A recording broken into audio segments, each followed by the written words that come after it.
नमस्कार दोस्तों, जीके संसार में आप सभी का स्वागत है। आज हम सब आरआरबी ग्रुप डी का जो पेपर चल रहा है उसमें जो क्वेश्चंस पूछे जा सकते हैं उन क्वेश्चंस को हम यहाँ पे कवर कर रहे हैं और ये आपके सभी शिफ्ट के लिए इंपॉर्टेंट हो सकते हैं, तो बिना स्किप किए इस क्वेश्चन सीरीज को जरूर देखिएगा। तो चलिए सबसे पहले क्वेश्चन की अगर हम बात करें तो भारत में किस तारीख को वर्ष का सबसे छोटा दिन माना जाता है। यहाँ पे पूछा क्या गया है कि भारत में वह कौन सा दिन होता है जो कि वर्ष का सबसे छोटा दिन माना जाता है। ऑप्शन है 22 मार्च, 22 जून, 22 दिसंबर और 23 अक्टूबर। तो अगर आप इसका आंसर जानते हैं तो खुद से भी देख सकते हैं। तो इस प्रश्न का जो सही उत्तर होगा वो होगा 22 दिसंबर, यानी ऑप्शन थर्ड यहाँ पर सही होगा। ठीक है, भारत में 22 दिसंबर जो होता है वर्ष का सबसे छोटा दिन होता है। देखिए अगर हम बात करते हैं तो उत्तरी गोलार्ध जो है यहाँ 22 दिसंबर साल का सबसे छोटा दिन होता है और जैसा कि आप जानते हैं कि भारत जो है उत्तरी गोलार्ध में ही स्थित है और इस दिन सूर्य अपने अधिकतम दक्षिणी बिंदु यानी कि मकर वृत्त पर पहुँचता है।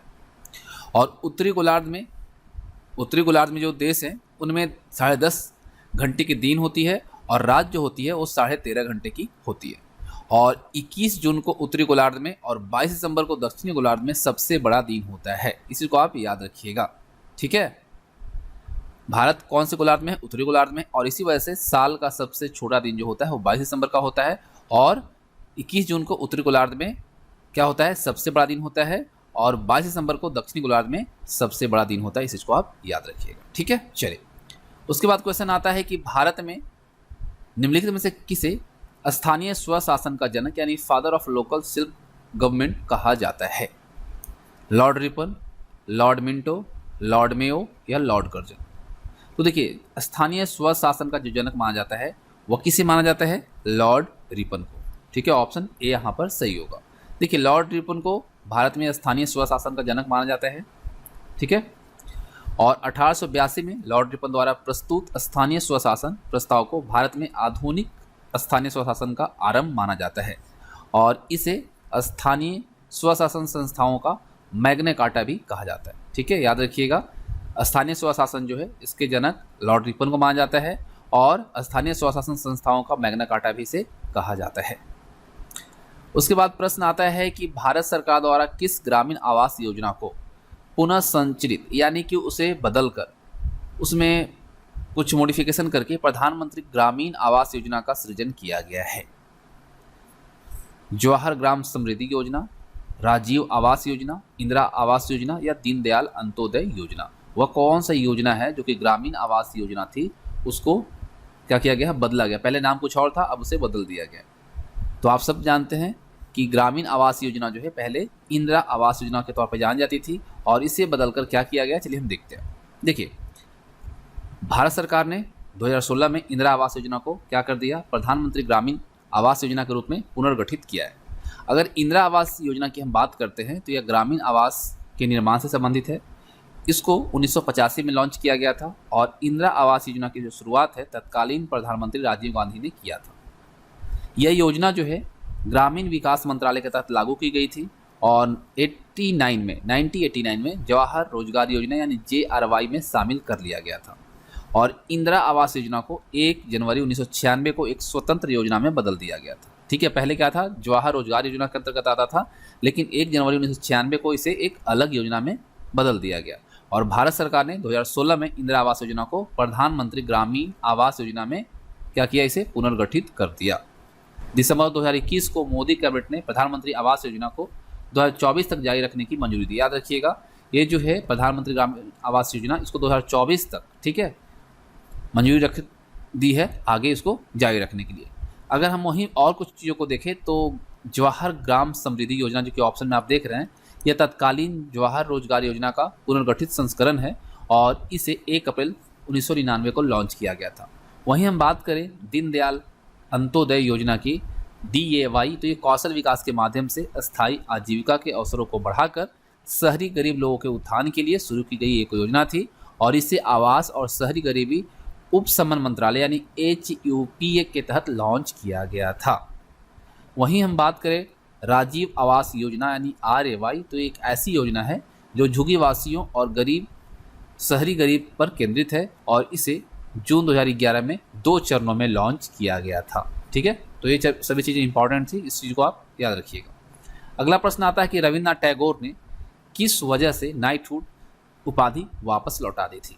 ऑप्शंस हैं जालियांवाला बाग नरसंहार, काकोरी कांड, चौरा चौरी कांड या फिर भगत सिंह की फांसी।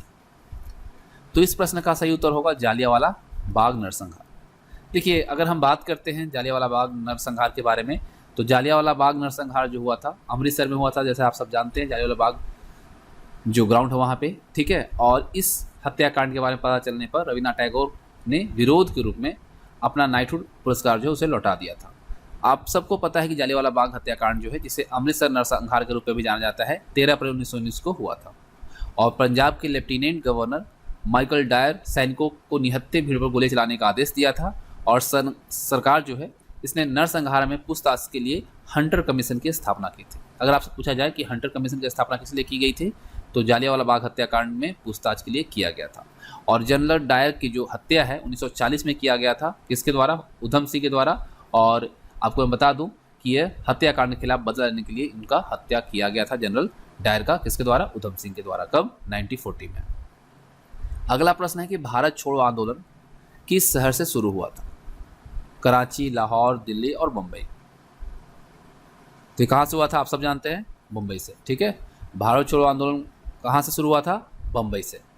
उसके बाद प्रश्न आता है कि निम्नलिखित में से कौन सी पुस्तक विष्णु शर्मा द्वारा लिखित है? कौन सी पुस्तक है जो विष्णु शर्मा ने लिखा है? तो आप सबको पता है अर्थशास्त्र किसने लिखा है? कौटिल्य ने लिखा है। पंचतंत्र है विष्णु शर्मा का, ठीक है, विष्णु शर्मा का। इंडिका जो है मेगास्थनीज का है। और आज तरंगिणी किसका है? कलहन का है ना। तो यहाँ पे सही आंसर क्या रहेगा? पंचतंत्र। उसके बाद आता है लाई डिटेक्टर उपकरण। लाई डिटेक्टर उपकरण जो है इसका उपयोग किस रूप में किया जाता है? सिस्मोग्राफ, बैरोग्राफ, पॉलिरीमीटर या पॉलीग्राफ। तो इस प्रश्न का सही उत्तर जो रहेगा वो रहेगा पॉलीग्राफ, ठीक है, ऑप्शन 4। देखिए, इसके बारे में अगर हम जानें तो पॉलीग्राफ जो है एक ऐसी मशीन है जिसका प्रयोग हम किसके लिए करते हैं? झूठ पकड़ने के लिए करते हैं। झूठ पकड़ने के लिए इसका प्रयोग किया जाता है। बैरोग्राफ जो है वायुमंडलीय दबाव की निरंतर रिकॉर्डिंग करने के लिए इस्तेमाल किया जाने वाला एक बैरोमीटर है, जो ग्राफिकल रूप से समय के साथ बैरोमीटर के दबाव को भी रिकॉर्ड करता है।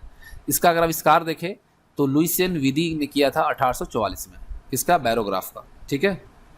और वहीं हम बात करें पॉलरीमीटर का, तो पॉलरीमीटर जो है एक वैज्ञानिक उपकरण है जिसका उपयोग वैकल्पिक रूप से सक्रिय पदार्थ के माध्यम से ध्रुवीकृत प्रकाश को पारित करने के कारण घूर्णन के कोण को मापने के लिए किया जाता है। और सिस्मोग्राफ आप सबको पता है भूकंप की तीव्रता और अवधि का पता लगाने के लिए इसका इस्तेमाल किया जाता है, ठीक है। एक प्रश्न आता है कि भारतीय निर्वाचन आयोग के अनुसार, यहाँ पे आप 2022 भी कर दे तो चलेगा, 2022 तक भारत में मतदान करने हेतु न्यूनतम आयु कितनी है? 16 वर्ष, 21 वर्ष, 25 वर्ष या 18 वर्ष। तो इस प्रश्न का सही उत्तर क्या रहेगा? 18 वर्ष, ठीक है। कितना है? 18 वर्ष, यही है ना। देखिए, 61वां संविधान संशोधन अधिनियम जो आया 1988 में, इसके तहत मतदान की आयु जो है 21 वर्ष से घटाकर कितना कर दिया गया? 18 वर्ष कर दिया गया। और इसे लागू कब किया गया? 28 मार्च 1989 को। तो ये सभी इंपॉर्टेंट क्वेश्चंस थे जो कि आपके एग्जाम में पूछे जा सकते हैं। तो उम्मीद करता हूँ आप सबको क्वेश्चंस पसंद आए होंगे। तो वीडियो को लाइक और अपने दोस्तों के साथ शेयर जरूर कीजिएगा। जय हिंद, जय भारत।